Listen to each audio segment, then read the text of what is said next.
युगांश लगातार प्रयास करते रहे और 5वें प्रयास में सफल हुए।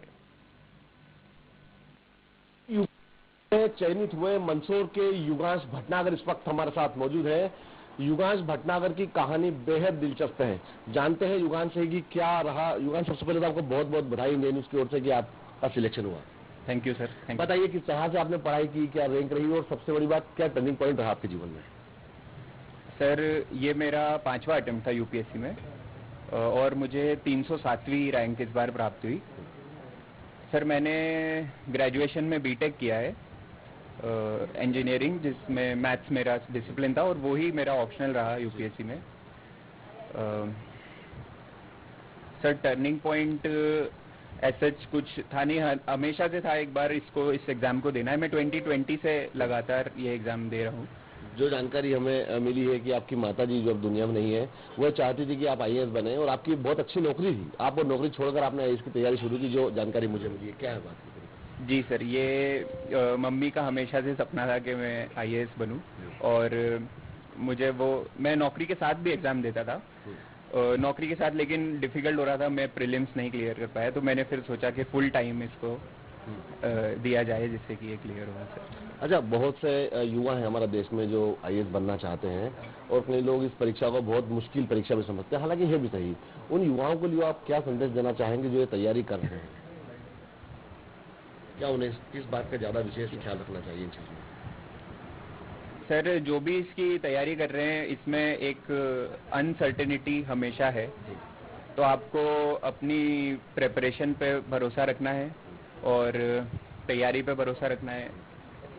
हो जाता है सर, सब्सिक्वेंट अटेम्प्ट्स में हो जाता है। एक बार नहीं होता, फिर नेक्स्ट टाइम हो जाता है। ऐसा कहते हैं कि 10-10 घंटे 12-12 घंटे पढ़ाई करना होती है। क्या आपने इतनी पढ़ाई की?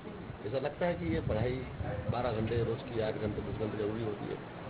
सर, मैंने कभी काउंट वैसे नहीं किया कितना घंटा, बट कुछ टारगेट्स जो होते थे वो मैं कोशिश करता था वो पूरे हो जाए। घंटे कभी काउंट ऐसे किए नहीं थे। अच्छा युगांश, एक बात और बताइए कि अभी हम देख रहे हैं कि सोशल मीडिया पे कई इन्फ्लुएंसर हैं और कई ऐसी चीजें हैं जो मदद करती है, तो क्या आपको लगता है सोशल मीडिया कलेक्टर बनने के लिए, आईएएस बनने के लिए, परीक्षा पास करने के लिए लगता है कि यूज करना चाहिए, सुनना चाहिए? अंकल आप बताइए। सर, मॉडरेशन जरूरी है सोशल मीडिया में भी और किसी भी चीज में भी। तो आप यूट्यूब, जैसे कि यूट्यूब पे आप काम की चीजें देखें, फालतू चीजें अवॉइड करें, उनको डिस्ट्रैक्शंस जिन्हें बोलेंगे। एक आपसे मैं फिर पापा से बात करूंगा आपके। आईएएस बनने के लिए जो तैयारियां यूट्यूब पे बताई जाती है, चैनल्स और जो बहुत सारे टीचर वगैरह, क्या वो काम आई आपके? सर, कुछ चैनल्स हैं जिन पे कंटेंट अच्छा है जो कि एग्जाम से रिलेटेड है, जैसे कि डीडी इंडिया है, अपने नेशनल टीवी वाले चैनल्स हैं सारे, वो सारे न्यूज से रिलेटेड, वो आपको अच्छा कंटेंट प्रोवाइड करेंगे। तो ऐसे आपको ढूंढना है और उनको देखना है और दूसरों से बचना है। चलिए, आपको बहुत बहुत शुभकामनाएं हमारी तरफ से। अंकल, आपसे भी जानना चाहूंगा कि आपका बेटा आईएएस की परीक्षा में सिलेक्ट हुआ है, कैसा लग रहा है? और आपकी पत्नी, जो वर्तमान में तो नहीं है लेकिन उनका एक सपना था कि उनका बेटा आईएएस बने। आज बहुत अच्छा लग रहा है, बहुत खुशी हो रही है और इसकी मेहनत थी और इसकी मम्मी का सपना था वास्तव में, जो इसने आज थोड़ा पूरा किया है। परिवार के लिए बड़ा खुशी का दिन है आज। जी जी। तो ये आप देख रहे थे युगांश भटनागर और उनके पापा से हमने बात की। ये युगांश की माताजी हैं जिनका स्वर्गवास 2020 में हुआ था और युगांश 2020 में अच्छी कंपनी में जॉब करते थे, उसको छोड़कर उन्होंने आईएएस की तैयारी की और आईएएस की तैयारी करने के साथ साथ ही आज वो देश भर की सुर्खियों में है। तो एक माँ का आशीर्वाद क्या होता है ये भी आप देखने को मिला और मेहनत का परिणाम क्या होता है ये भी आप देखने को मिला। युगांश भटनागर मंदसौर 307वीं रैंक कर आए हैं।